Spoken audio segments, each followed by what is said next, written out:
Ladies and gentlemen, the one, the only, the Russian Nightmare, Nikita Koloff. Nikita, how you doing? Hey, guys, great to be with you. J'attends état for my brother. Where's the accent? Hey, it retired. I'm just saying. Great to be with you guys. I appreciate you guys having me on. Thank you. And last and not least, man, we got my man from the famous wrestling promoter from Mississippi, Jeremy. Introduce yourself. Let everybody know who you is. Great to be on this morning. Thank y'all for having me on. Great to meet you, Nikita. My name's Jeremy. I'm a wrestling promoter out of Mississippi for Pro Wrestling Association. So excited to be on. That's right. That's how we talking at Alabama and Mississippi. How you is. Nikita. Roll Tide. Fast, can you tell me where you from, my man? Well, where am I from, or where do I live? Which would you prefer? Well, let's start off in Minnesota. All right. So I grew up in Moscow, Minnesota. I'm kidding. Don't go check that out. Don't go Google, because that man lied to me. There is no Moscow, Minnesota. That is correct. There is no Moscow, Minnesota. But I did grow up in Minnesota. Early days in Minneapolis, the inner city of Minneapolis, and then later moved out into the suburbs to where I would eventually meet a few guys that I'm sure we may talk about today that I attended both junior high and high school with, and then from there went on to play some college football and eventually made my way into the wacky, crazy world of professional wrestling. Right. Awesome. You know what? I always wanted to know. You know, I looked you up a little bit. What was the Z-Man and Mr. Perfect and Ravishing Rick Rude like in high school? Well, I didn't know Tom real well because he actually wasn't. He didn't play that I know of any of the sports back then. It wasn't until I think he eventually got into bodybuilding, and that was his that's what kind of parlayed him into professional wrestling. The Ravishing One and Mr. Perfect, they were a couple jokesters. They were a couple years ahead of me. They were fun guys to be around, but also tough guys. Certainly tough guys. Kurt wrestled for the high school team. Rick played football. We played, of course, football together. And then Nord the Berserker and Barry Darso and I and eventually Brady Boone. I think he wrestled as Wildcat or something.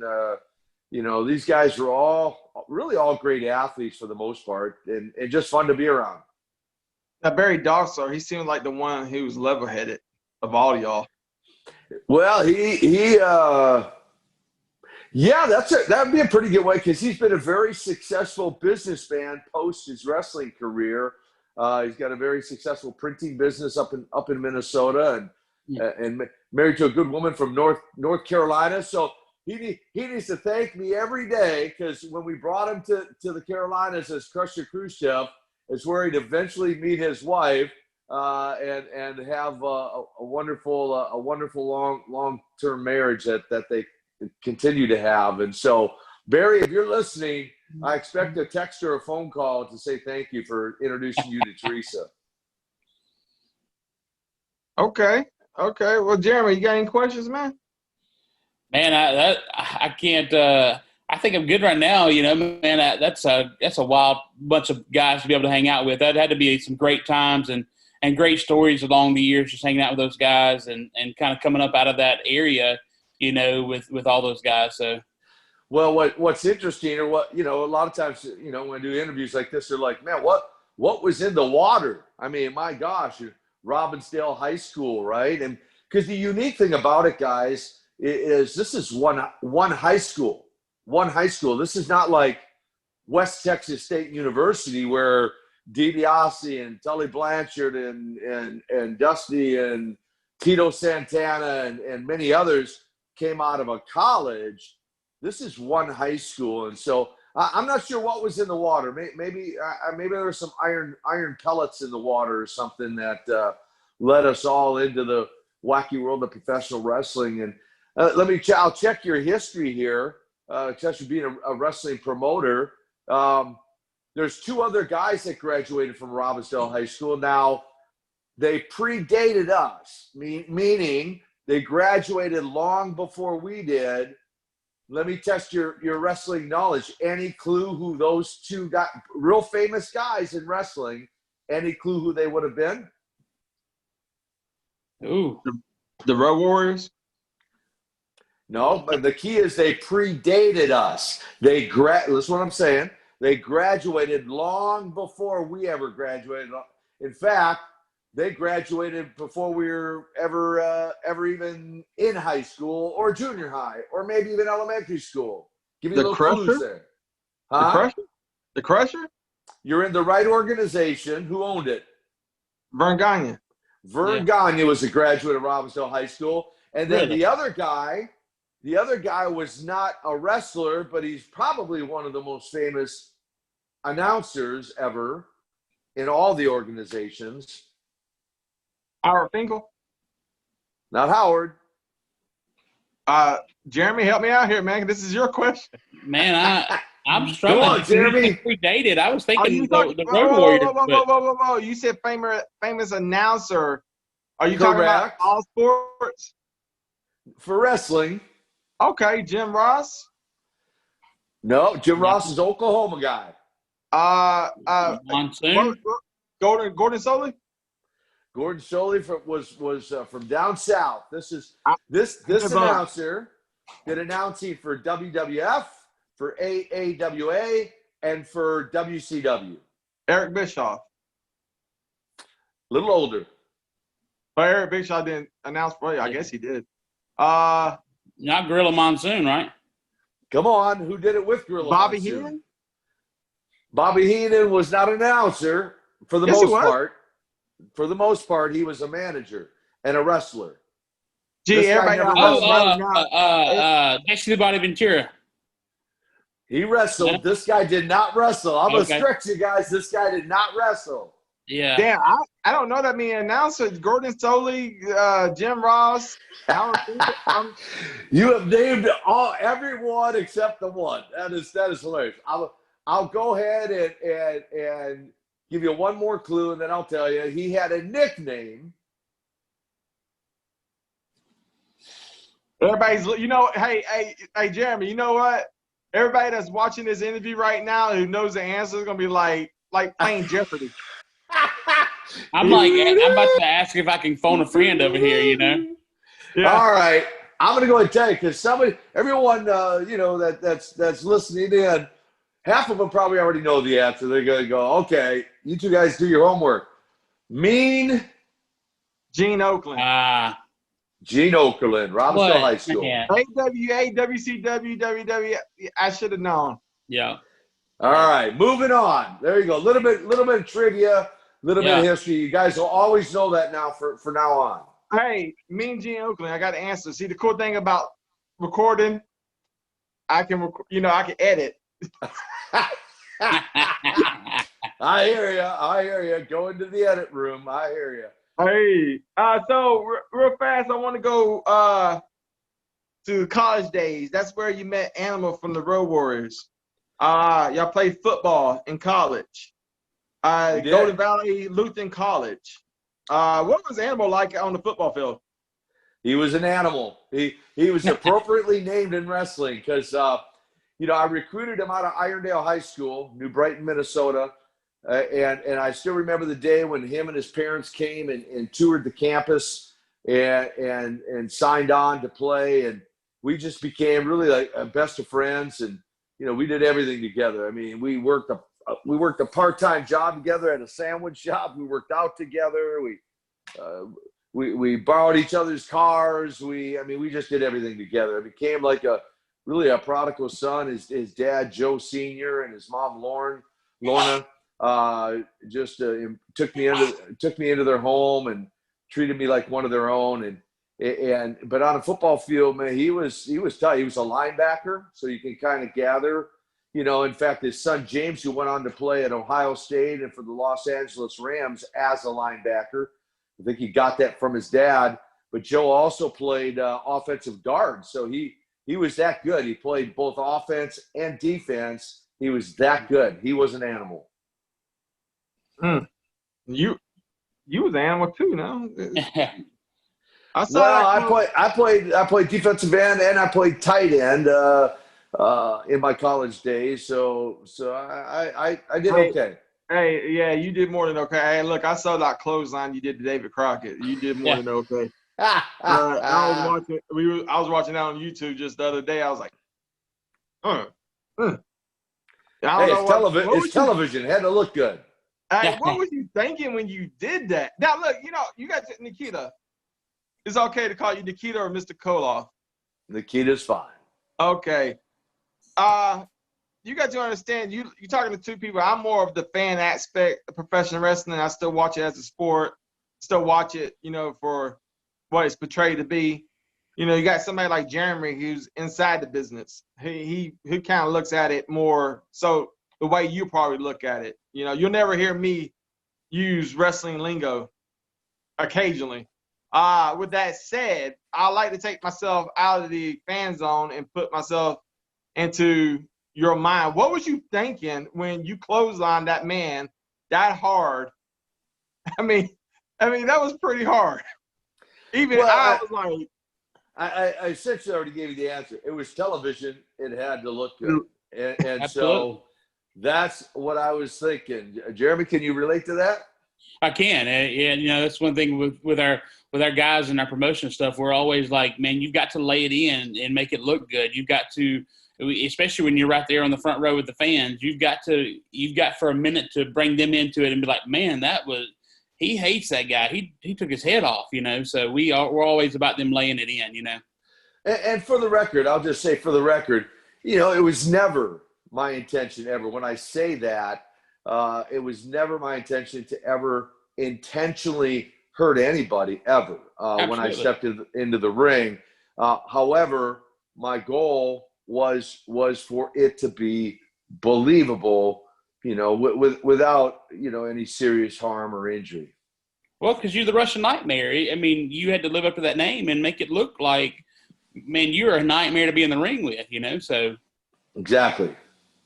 So Nikita, what was Puerto Rico like? Puerto Rico was interesting. Especially to go there as a bad guy. It was easy for them to not like you. And then I was wrestling one of their fan favorites, Hercules Ayala. Most of the time I went there, that's who I worked against, and he was their heavyweight champion. And it was man, it was a lesson. It was a learning lesson because come to find out, like the kids would sell bags of rocks outside the stadium or outside the arena to throw at the bad guys. I remember one particular town. I got hit in the back of the arm. I'm like, kind of grabbing my arm, and there's blood on my hand. I look down, there's a spark plug. So I got hit with a spark plug. And then I remember another town. I found out later. I didn't know at the time. Most of the fans were up in a balcony area just for safety for the wrestlers. They had a handful of people around the ringside. I'm not sure what determined you to be able to sit ringside, but and somebody had thrown like an empty whiskey bottle trying to hit me and hit a little boy in the front row, hit him in his knee and cut open his knee. And so, and the last memory I have of Puerto Rico was being escorted into a stadium in a van with no windows other than the front windshield, with armed guards with AK-47s, like for real, like to get us through the crowd, to get us to the stadium, to get us into the dressing room. And then they had a cage from the minute you walked out of the stadium. You had a cage that escorted you all the way to the ring, and a cage all the way around the ring. And so the fans of Puerto Rico were pretty wild. Let me ask you this. The thing that happened with Bruiser Brody, did that keep you away from Puerto Rico? That happened after no, it didn't. I mean, a couple of things. I was in Puerto Rico before that happened. And I had already determined, I don't care to ever go back to Puerto Rico again. but it wasn't for that reason. It was just because of how crazy the fans were. But that certainly was certainly a tragic thing for wrestling as a whole. After Right. Puerto Rico, did you wonder what in the world you had done getting into the professional wrestling world at that point in time? Or were you kind of like, what did I do, man? Well, not really. I mean, I had, that experience. I had the experience of wrestling in Kuwait, in the Middle East, and certainly several tours to Japan. And so, I mean, it was every country outside of the U.S. that I went to was a unique experience in itself. And so, it was just a part of the business. So, Go Nikita, So Nikita, you only were active about 8 years, right, in wrestling? 1984 to 1992. Yes, sir. I mean, you had some you had a good run there, man. You were busy during that time, and to be able to go to Puerto Rico and Kuwait and all those places, man, you had to. A lot of people don't have those kind of runs in those few years, and so you had a good run in that capacity. I was fortunate in that, and for those who don't know, if you don't know the story, go by the, I'm actually working on revising my last book, which is my whole life story, Nikita, A Tale of the Ring and Redemption. I'm adding about 6 or 7 new chapters to it. A cool part of it is there's going to be some fan stories as a part of this revision. So there's some folks who are going to get to see their name in print as they have submitted or shared some of their stories with me. But that's got the full story. And yes, I come out of Robbinsdale High School. Well, I come out of, playing college football, and just as I recruited Animal into football, he recruited me into wrestling, and with no amateur wrestling background, with no professional training of any kind, step into the ring, and 11 seconds later have my first win in professional wrestling. And the career just accelerates, right? It catapults to within 13 months. I'm the world tag team champion, the world 6-man champion, and wrestling Ric Flair for the world heavyweight title at the first ever Great American Bash. So I'm very fortunate, to your point, Jeremy, very fortunate to have had the career I had, wrestled many of the legendary guys that I did, and yet, as unusual a way as I broke into wrestling, under my own terms, I walked away from wrestling, which is why the career was only 8 years. That was by choice and designed. That was a designed plan by me. Well, that brings an interesting point that I wanted to bring up. People like Bruiser Brody, Ric Flair, Magnum T.A, Sting, Dusty Rhodes, the Road Warriors, Lex Luger. I mean, the list goes on and on. Arn Anderson. You work with some of the greats, and I say work because I'm talking to you and I'm talking to Jeremy. I want to feel like I know the wrestling lingo and everything. But I usually, if I was talking to another fan, I'd be like, "Fault." You would fault these guys, but working with these guys. What was it like? I mean, knowing that you was going to go in the ring with somebody like Ric Flair, knowing you was going to go in the ring with somebody like Bruiser Brody, going in the ring with somebody like Les Luger, fighting the Four Horsemen, the Road Warriors. I mean, was it just another day at the office, or was it just like, oh God, I finally made it?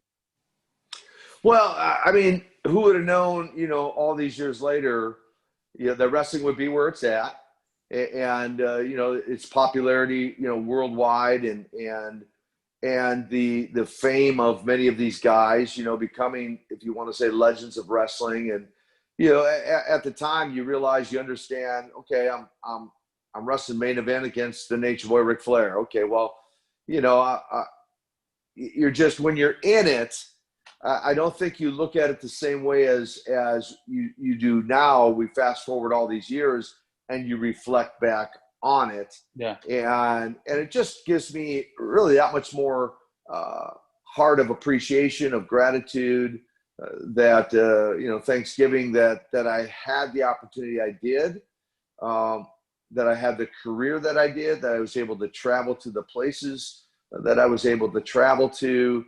And so it's more of a reflection now than it would have been at the time you're in it.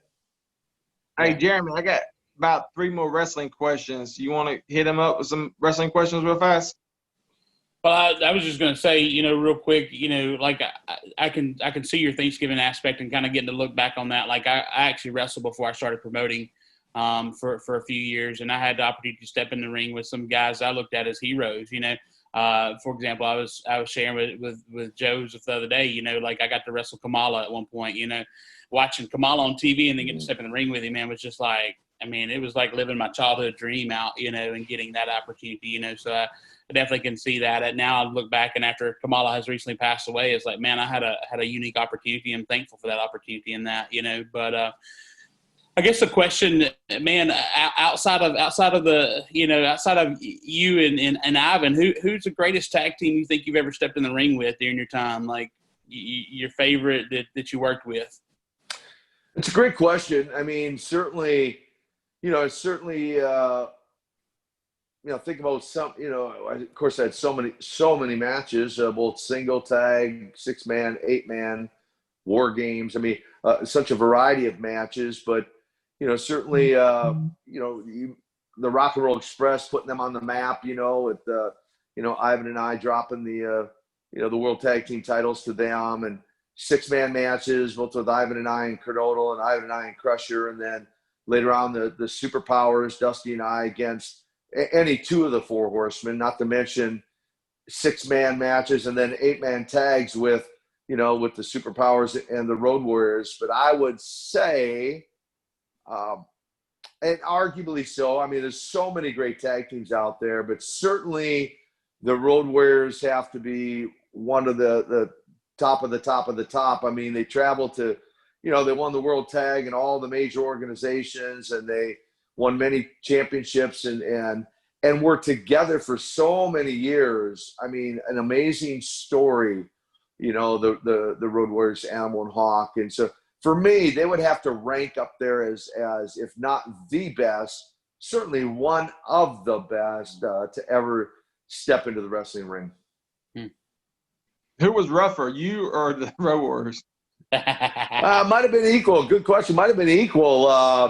We're similar size and strength, and so it made for a good matchup. But I'd say in some cases it may have been equal. There you go. I think you're a little modest because you was a bad boy back in the day, Nikita. And it's so funny. I got couple more wrestling questions, and we're going to talk about this later, but it was so funny. I was sitting down with my wife, and she loves this TV show called The Preacher's Daughter, and I looked on the screen, and we're not going to transition in this just yet, but it was funny because I'm sitting, when you're married, you have to watch something that your wife is watching. Happy life. Oh, I don't got neither. But anyway, I was sitting there, and I see this guy from Tennessee, and I'm looking at him. I said, baby, that looks like Nikita Koloff. Yeah, that's his name. He's a minister. I'm like, no, he's not. That's Nikita Koloff, baby. That's Nikita Koloff. Joey, will you shut up? I don't know who he's a minister, but you like, I was sitting there like, I was trying to explain to who you are. Like, you don't understand. Dusty Rhodes, Magnum T.A. Like, this is Nikita Koloff. Does everything got to be about wrestling with you, Joey? I'm like, yes. Professional wrestler. I'm telling you. But anyway, back to professional wrestler real fast. War Games. Dusty Rhodes, Les Luger, Sting, et cetera, et cetera. Was those matches as rough as they look?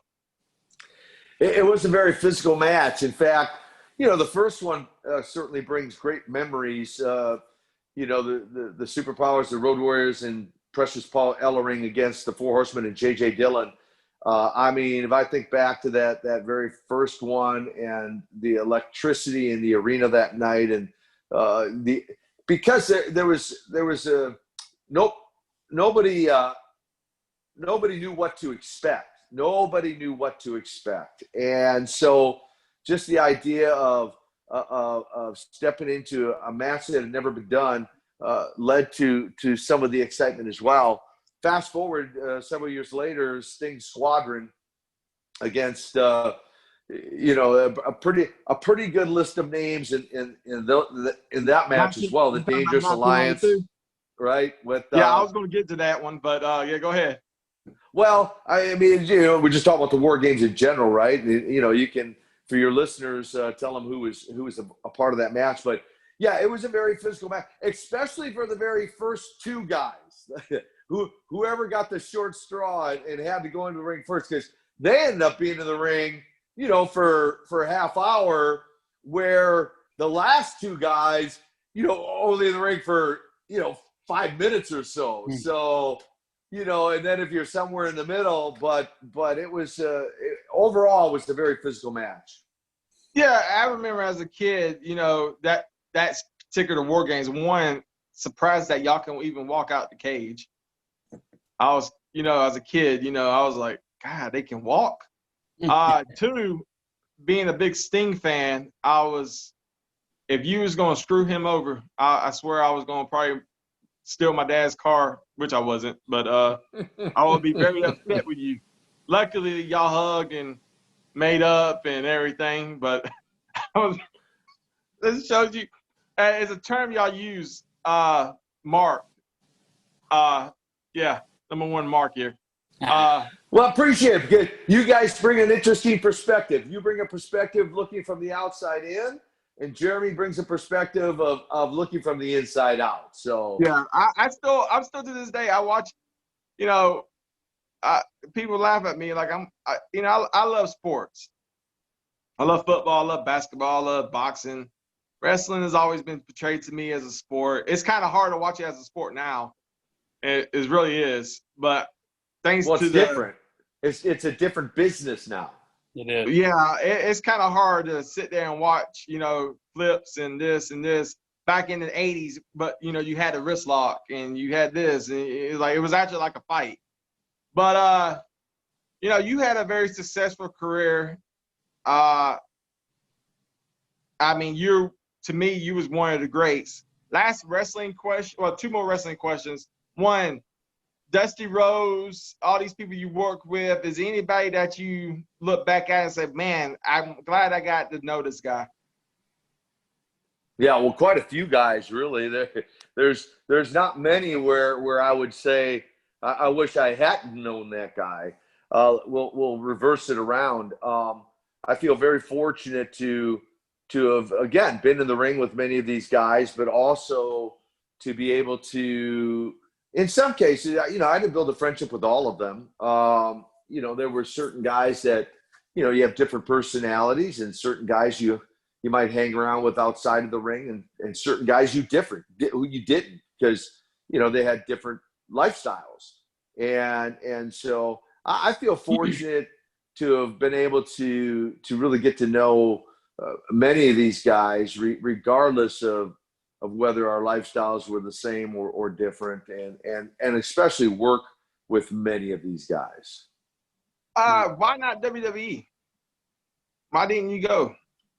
I mean, you work for the AWA, you work for the NWA, you work for WCW, but you never went to places like the WWE. What held you up? The AWA, I didn't work for the AWA per se. And what I mean by that, just to clarify for the listener, yes, you saw me on television with the AWA wrestling Larry Zbyszko for their world title, but it was at the tail end of their organization. They were kind of struggling as an organization. It was almost like the writing was on the wall. But in the NWA, Jim Crockett Promotions they were working together on shows. They were working collectively together.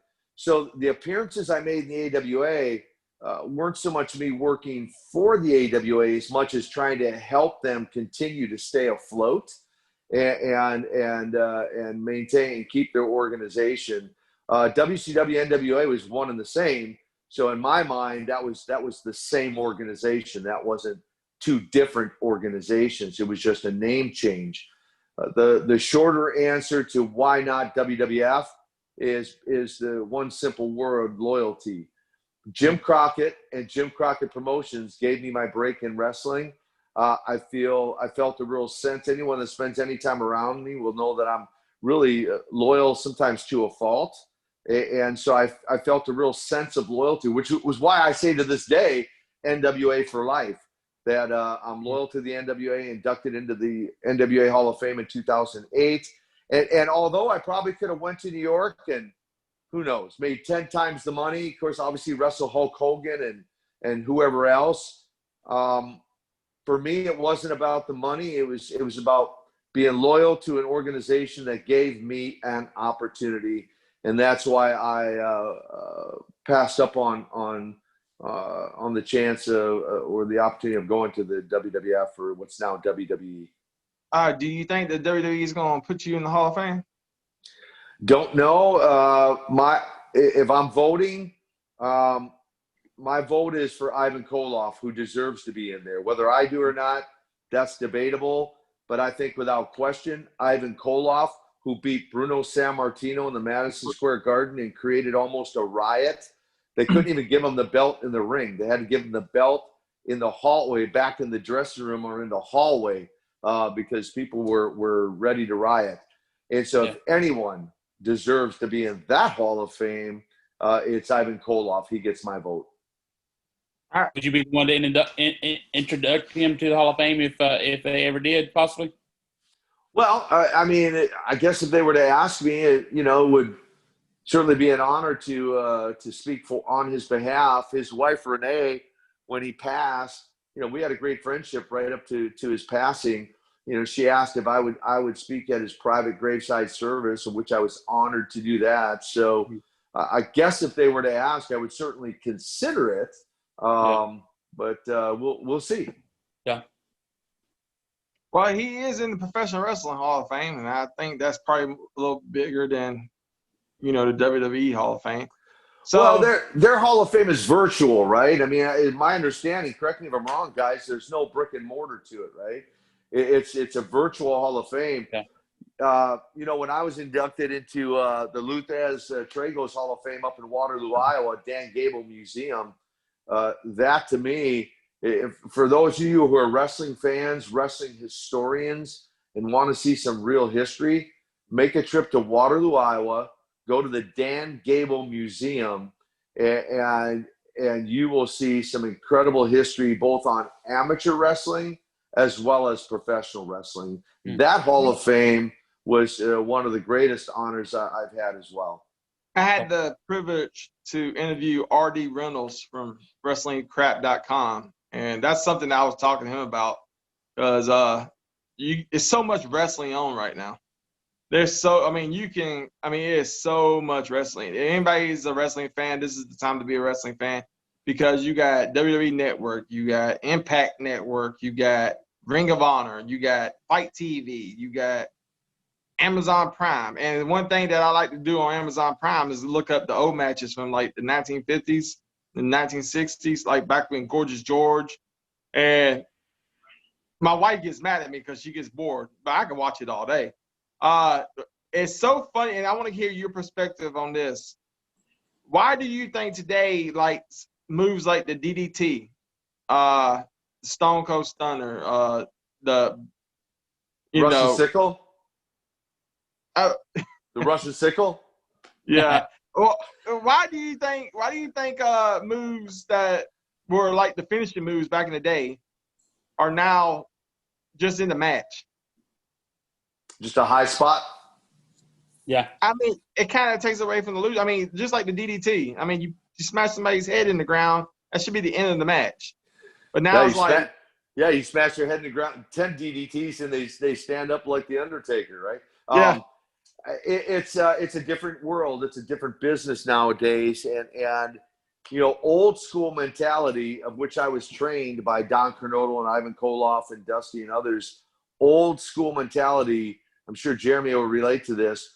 The reason you even see even fan reaction is different is because the old school mentality was you get the most out of the least.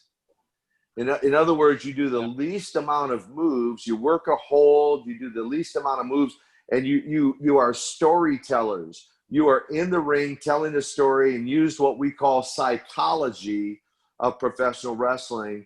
And it was up to each individual wrestler to be a part of that story and to tell a story. Fast forward to today's world, and the reason they have to do 10 pile drivers is because they've done so much that they're like, okay, what can we do now to top what we did before? And in my world, in my view, it really has taken away really the art of the business. Now, nothing against the athletes. They're great. But when you're handed a script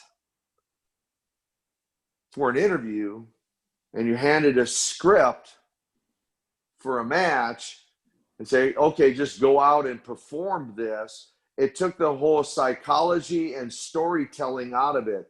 The storytelling is no longer upon the shoulders of the wrestler. It's somebody who has a piece of paper and a pen in their hand sitting in an office. And so it changed the whole dynamic of professional wrestling.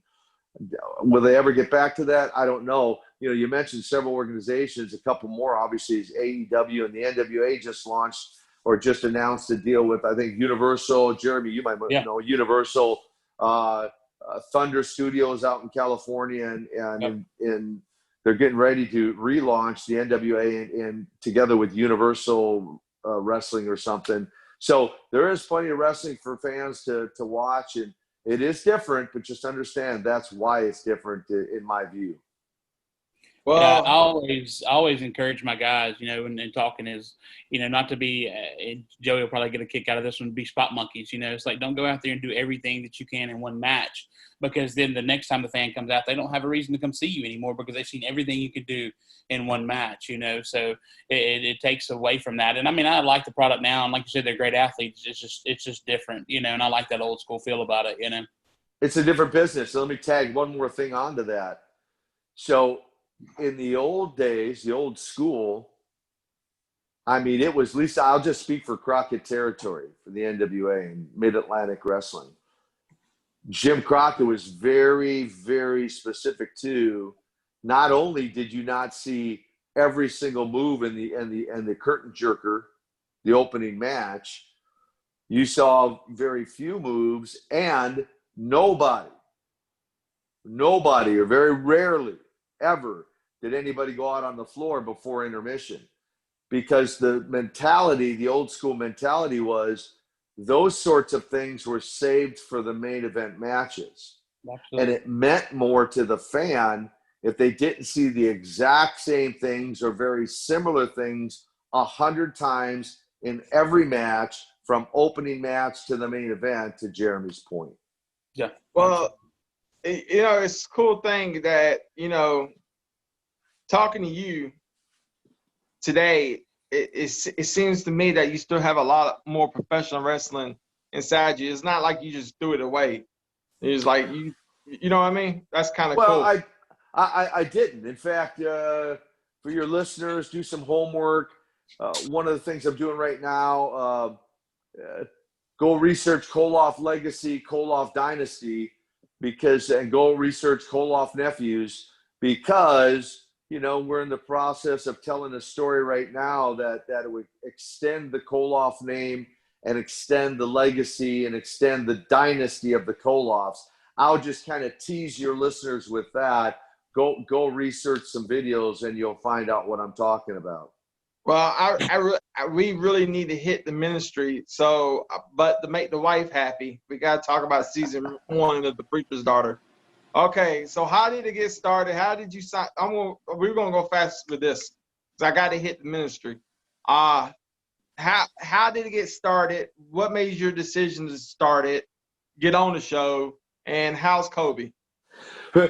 First of all, I found it hilarious, the conversation you were having with your wife. That's Nikita the wrestler. Shut up. He's a minister. No, he's a wrestler. No, he's a minister. I think that's hilarious, because I've actually heard that a number of times. All these young girls will meet. In fact, I was just at a church last weekend, and they came and they said, "Hey, you preached 18 years ago. This is our daughter. I was pregnant with her when you preached 18 years ago."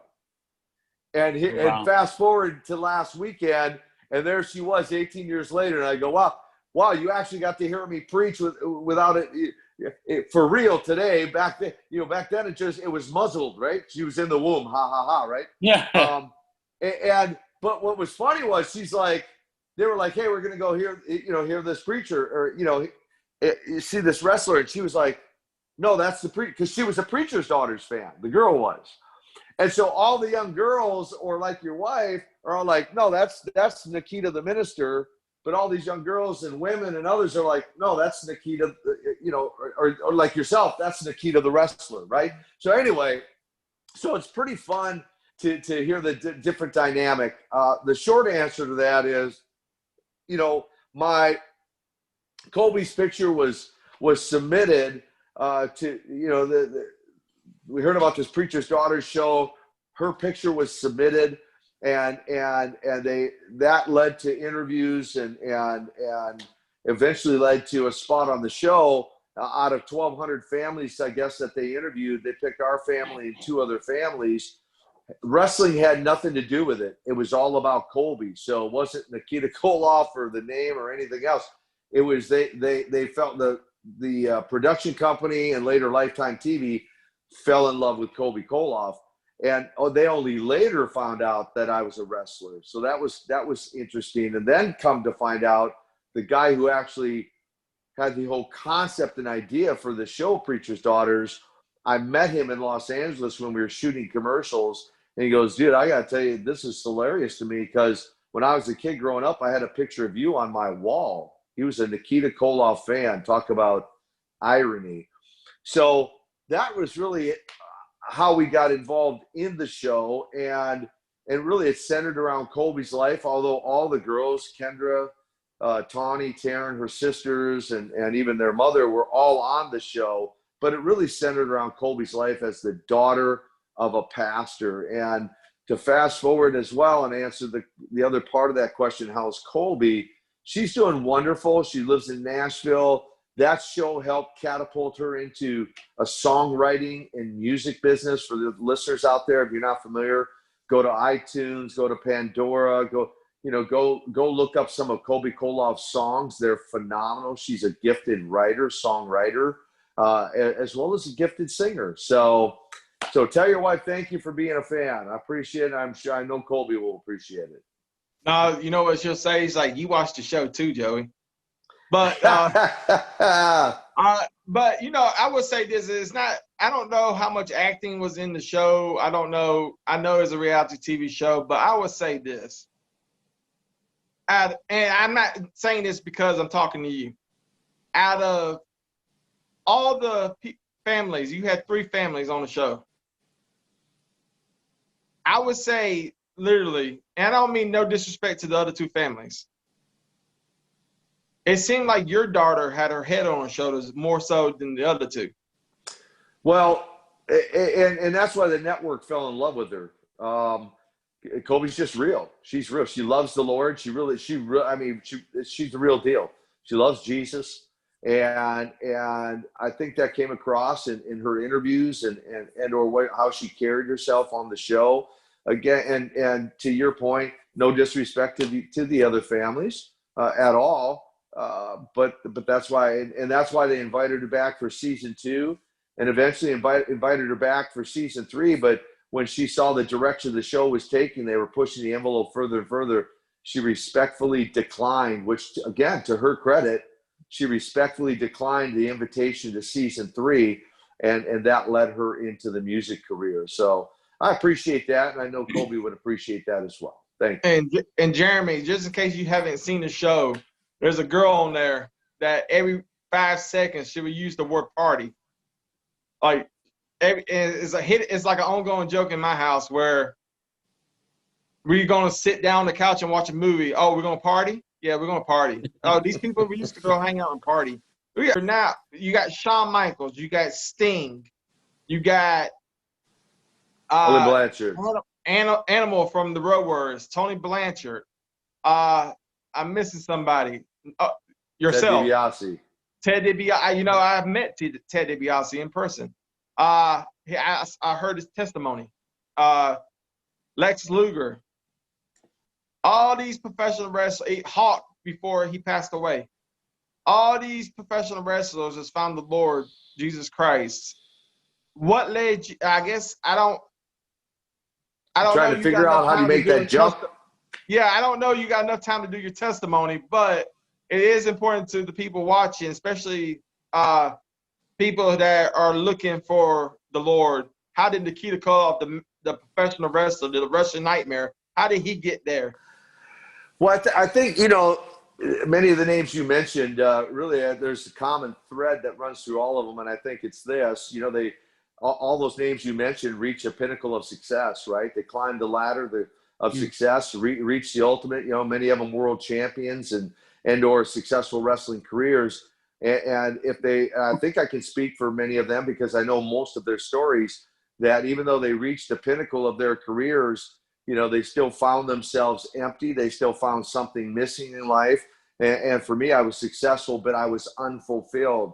And as Lex has said in the past, all the baubles and trinkets and the joys of that life offers, from the partying, of doing drugs and drinking alcohol and chasing women and buying big houses and fast, fancy cars. It's an empty chase, as the writer of Ecclesiastes said, Solomon. It's an empty chase. And at the end of the day, even the roar of the crowd comes to an end, and you got to look for the next thrill. And so as a whole, that's where I think many of these guys came to that conclusion. Something's missing. And for me, I was successful, but I was unfulfilled. And after I left wrestling through business contacts, I had met a Christian couple, and I didn't grow up in Russia. If you haven't figured that out by now, I didn't grow up in Russia.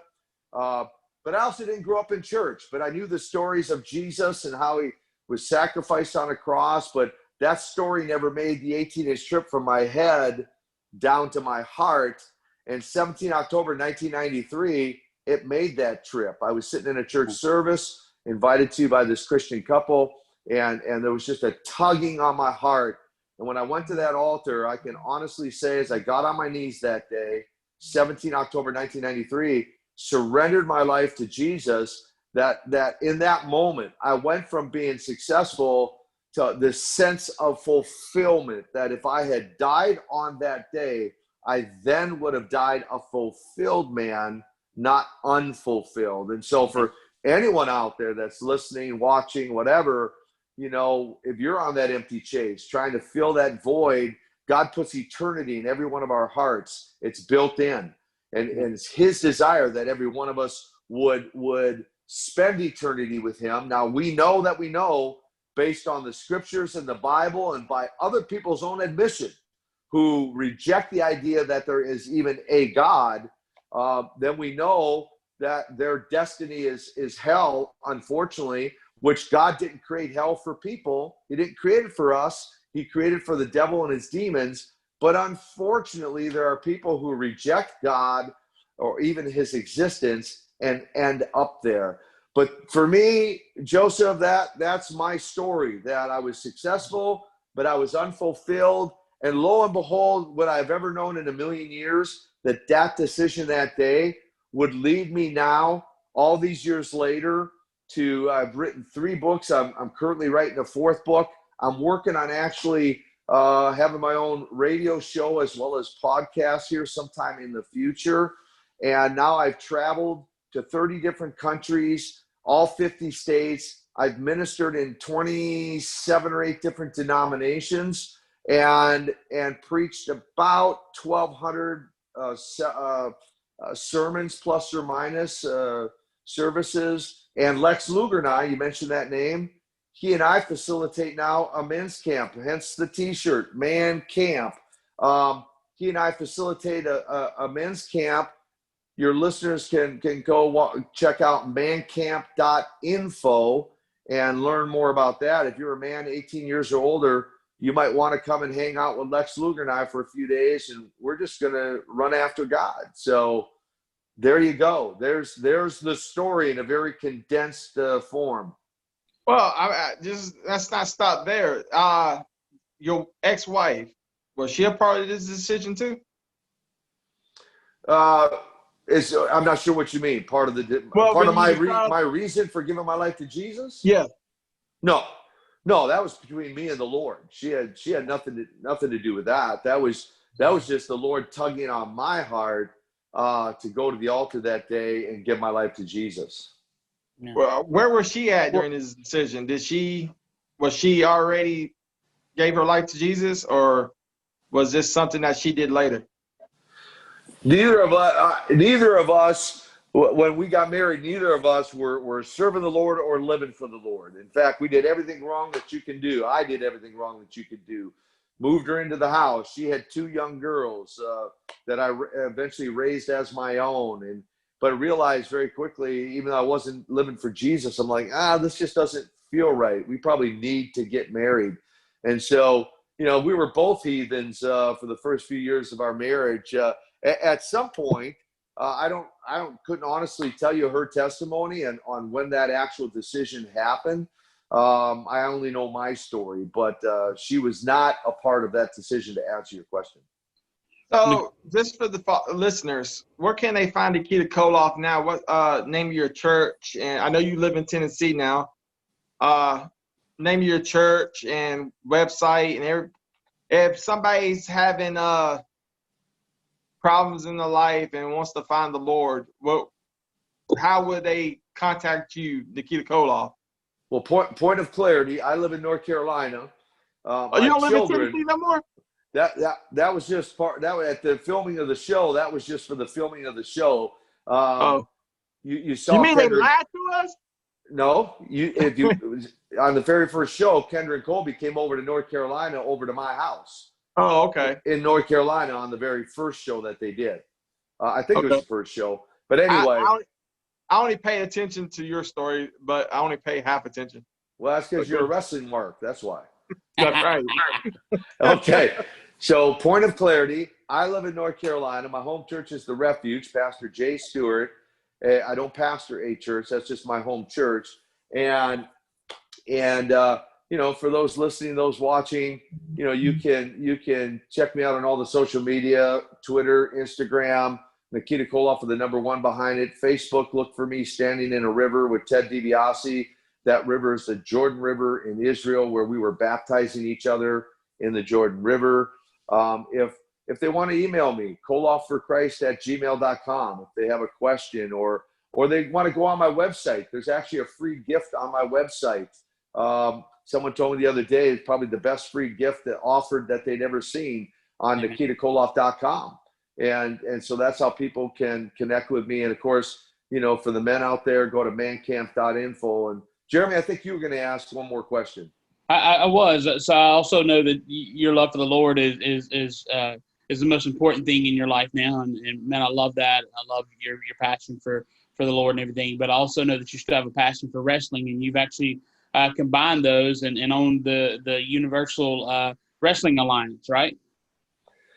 Yep, we don't do it all the time, but we've done. We've utilized wrestling as an outreach for people, for churches that are interested in that. Where we have had in the past actual wrestling shows and giving people what they want, which is the wrestling entertainment, but giving them what they need, which is the gospel message. And in fact, I have a DVD called Night of Legends, where we actually filmed and we formatted it for television. Aired it on television, this outreach with wrestling matches and testimonies from Uncle Ivan and myself and several others. And so, we have taken the wacky world of professional wrestling, combined that with ministry, and I have literally seen thousands and thousands come ringside. The ring becomes an altar, from little children to grandmas and grandpas with tears rolling down their cheeks, surrendering their life to Jesus. So, well, I love that vision for that. That's one of the things that we do as a company that I run here. We utilize. I used to be a student pastor before, okay. And, so we use it as a ministry opportunity to help raise funds for nonprofit organizations, but most importantly, to share the gospel with the guys in the locker room in the back, but also the fans and stuff. So, I love you. And love your vision for that. It's we always say, man, the wrestling world is an interesting world, and it just needs a light shined in it, Yeah, as every part of our world does, right? Absolutely. I mean, there's darkness everywhere, but out in the marketplace and in back, behind closed doors in homes. And so wherever we go, man, we're supposed to be that light, that shining light, and not hide it under a basket or a bushel, but to everywhere we go, represent Jesus and be that shining light. But man, I appreciate Joseph and Jeremy. I appreciate two good biblical names there, by the way. I appreciate the opportunity to hang out with you guys for a little while today. Well, first off, whoa. First off, you may be the Russian nightmare, but I'm the one that signs off here. So, no. I'll take that United States Championship belt from you real fast. Ladies and gentlemen, I want to thank Nikita Koloff. You're truly I'm humbled that I got the opportunity to talk to you today. Amen. To everybody watching, thank you for watching. Nikita, stay on the line real fast. Got one more question. After that, everybody else, see you next Sunday. Take care. God bless everybody. See you soon. See ya. Here at Careless Treasure Shop, you can get You can get your own championship ring. Never tried to roll ya. Let's go get weight flips. No! The sun do more to warm ya.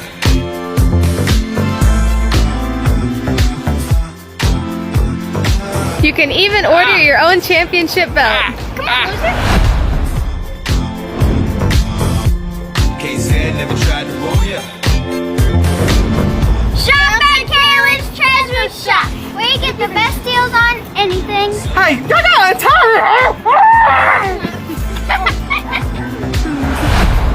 And don't forget to order your championship belts.